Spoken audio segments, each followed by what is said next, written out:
All right. Next, we have Pierre Poilievre responding to the recent floor crossing by one MP and the resignation of another Conservative MP, which gives the Liberals two seats away from a majority government. So some Conservatives, I would say, are kind of squirmish about that.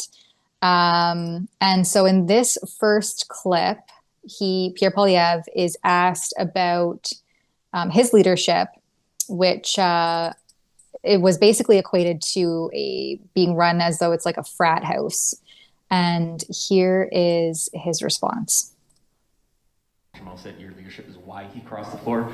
How do you respond to comments that your caucus is not united right now? Well, first of all, I just quote Mr. d'Entremont, who said, and I quote, "Since I first elected here in 2019, the cost of living has skyrocketed. Even then, families in Nova Scotia, as it is now, as it was called at the time back, but is now Acadie and Annapolis, we're struggling. We warned that the Liberals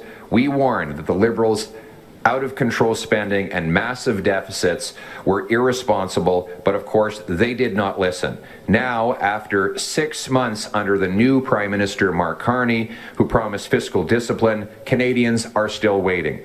He said, Mr. Carney said, I'm quoting Mr. d'Entremont here, Mr. Carney said he would be judged by the cost at the grocery store. Well, Canadians are judging him and they are not impressed. Since the Liberals came to power, food prices have risen 40%, said Mr. d'Entremont. We have heard it many times here today. It is deliberate and it is unacceptable. It is inhumane for a G7 country, said Mr. d'Entremont of Liberal Policies.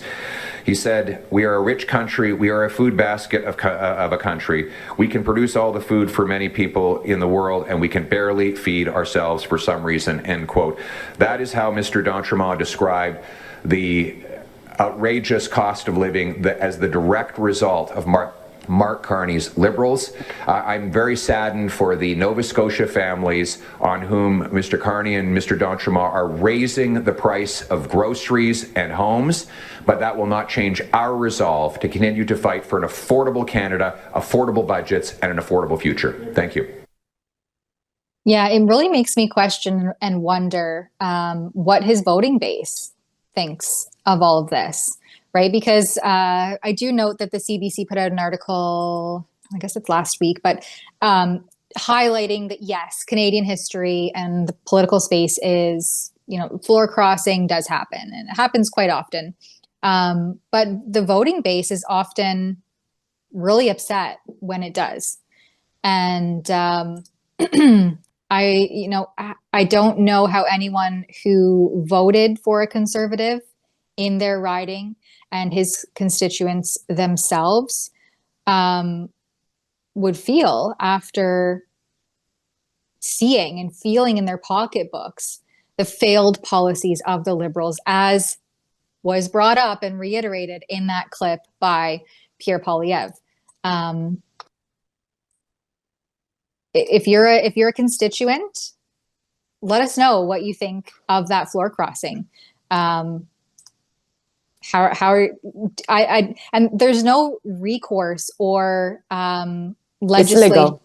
It's legal, but there's no recourse for voters who feel slighted after a floor crossing like that, and especially in such tumultuous times, and when it's such a close, there's such a close majority government at stake there. Anyway, and then so we have this other. So it was actually the other clip I was initially referring to when Poilievre's leadership and the way the Conservative Party is being run was called equivalent to a frat house, basically. Aaron Collins, CBC.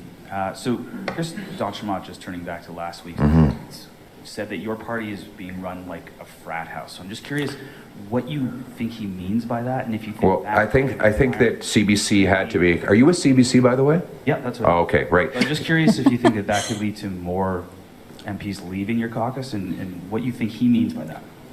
Well, first of all, CBC has had to correct the falsehoods that they put into that story. So I encourage you to tell Canadians about the falsehoods you published and explain why you did that.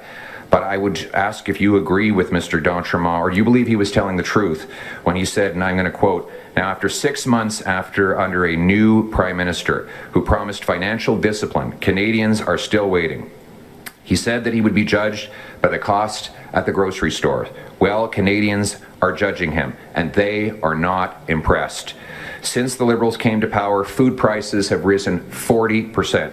We have heard it many times here today. It is deliberate, and it is unacceptable. It is inhumane for a G7 country. Mr. d'Entremont said that Liberal food price inflation is inhumane. Do you believe that he was telling the truth when he said that? Yes. Oh, you can. Want to ask you questions? I did already. I already said that your report from CBC was wrong, and we have corrected the record. We put out a statement. We stand by the statement. But I have a statement here from Mr. d'Entremont. He says, since the Liberals came to power, food prices have risen 40%. We have heard it many times here today. It is deliberate, and it is unacceptable. It is inhumane in a G7 country. Do you agree with Mr. d'Entremont that Mark Carney's food price inflation is inhumane? So again, I asked you if you thought that if what you thought Mr. d'Entremont meant by your party being run like a frat. Well, whether or not you thought that would lead to more MPs leaving your caucus. That's the question for you, sir. No. So I answered your question. And so the answer that I have back to you is that Mr. d'Entremont this is a quote from just a few months ago, where he said that Liberal food price inflation was inhumane. And you know what? He's right. Thank you. You know, my thought on this,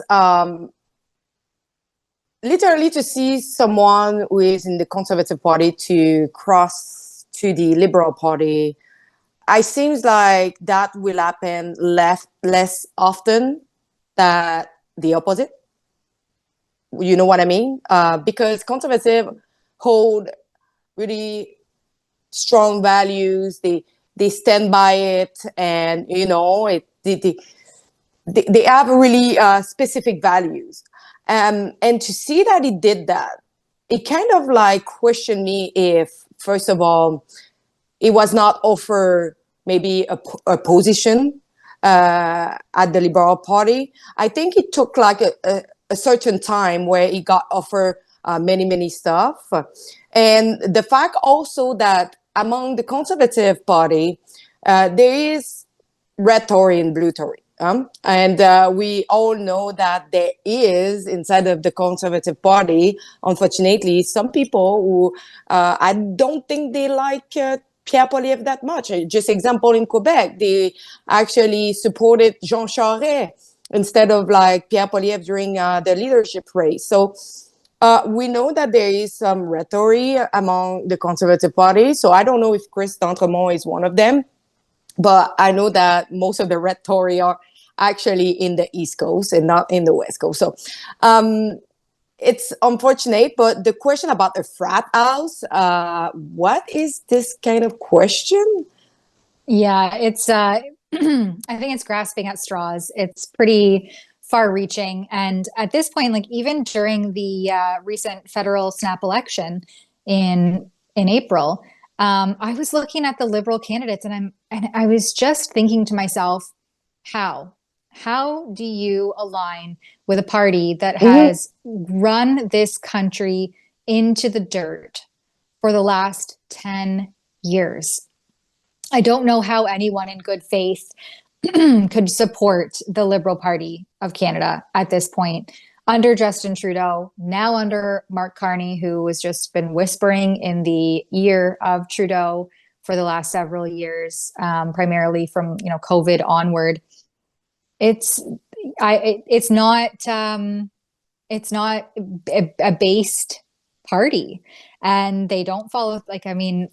Many politicians are guilty of breaking their promises and not following through on their words. But the fact that Canadians from coast to coast to coast are struggling so deeply now in 2025. Like it's so bad that you can't ignore it. Food bank usage is at peak. The food banks are overwhelmed. They can't keep up with the demand. The influx of unmitigated, unfettered migration, including illegals and people who are flagged as having serious security risks, being given free passes into the country. I mean, all of our social safety nets are either strained or on the brink of collapse. And I don't know anyone who in good faith could support a party that made all of that possible at this point. And it's not if Mark Carney have done something great. Literally, since he has been elected, we are actually worse than before. There is nothing that what he did promise happened. Literally, like we are just there waiting. And I have just the impression that instead of really working for Canadian at this moment, is working to get the majority. Mm-hmm. Yeah, absolutely.